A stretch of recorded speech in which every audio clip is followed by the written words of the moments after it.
I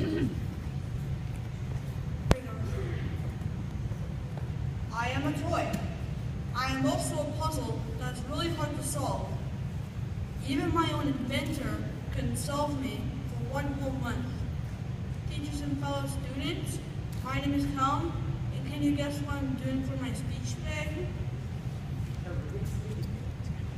That's right, the Rubik's Cube. The first person to create the Rubik's Cube was Professor Rubik. He was born in Budapest, Hungary on July 13th, 1944. He has the same birthday as my brother, so he must be a little bit annoying. Just kidding! I never even met him. When he first created the Rubik's Cube, Professor Rubik wasn't even trying to make a puzzle.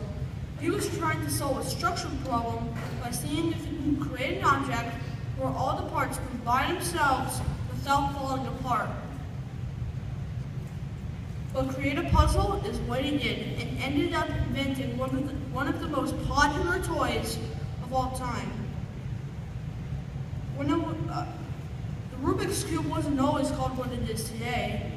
When it was first invented in 1974, it was originally called the Magic Cube.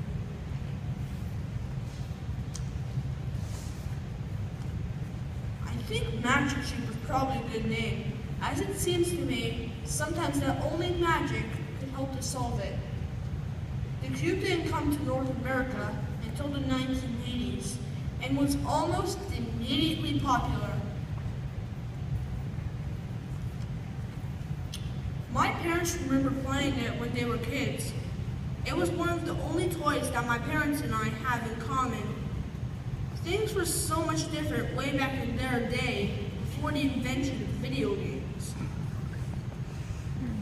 I know you are probably all familiar with the Rubik's Cube, but for those of you who are not, let me tell you just a little bit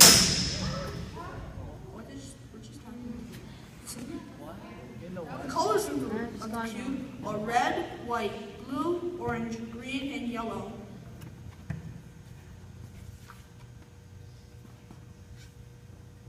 If you don't know how to solve the Rubik's Cube, what you need to do is twist all 6 faces and get each side to be all one color. For example, keep on twisting the Rubik's Cube till one of the faces are all white. The idea is to make all the sides their own solid color. It is considered a very hard puzzle, but there are some people who are really good at solving it. Unfortunately, I'm not yet one of them, but I will keep trying. The people who are best at solving the Rubik's Cube can do it well under 50 moves. There are even speed cubing competitions all over the world. Some of the competitions are just about solving the Rubik's Cube as fast as you can, but some are crazier. Blindfold solving it underwater in a single breath, solving it with one hand, and even trying to solve the Rubik's Cube with your feet. I think I'll stick to trying to solve it with both my hands on dry land. The current world record for a human solving the Rubik's Cube is 5.55 seconds. Wow! And if you think that is impressive, a robot named CubeStormer3, made of Lego and a smartphone, solved the Rubik's Cube in just over 3 seconds. Another interesting fact about the Rubik's Cube is that there are over 43 quintillion different configurations. There are many different variations of it, including Rubik's Magic, Rubik's Revolution, and Rubik's Snake. Because of the Rubik's Cube, Professor Rubik never had to worry about working again. But even today, at 70 years old, he continues to work to advance children's education and has won many, many awards over the years.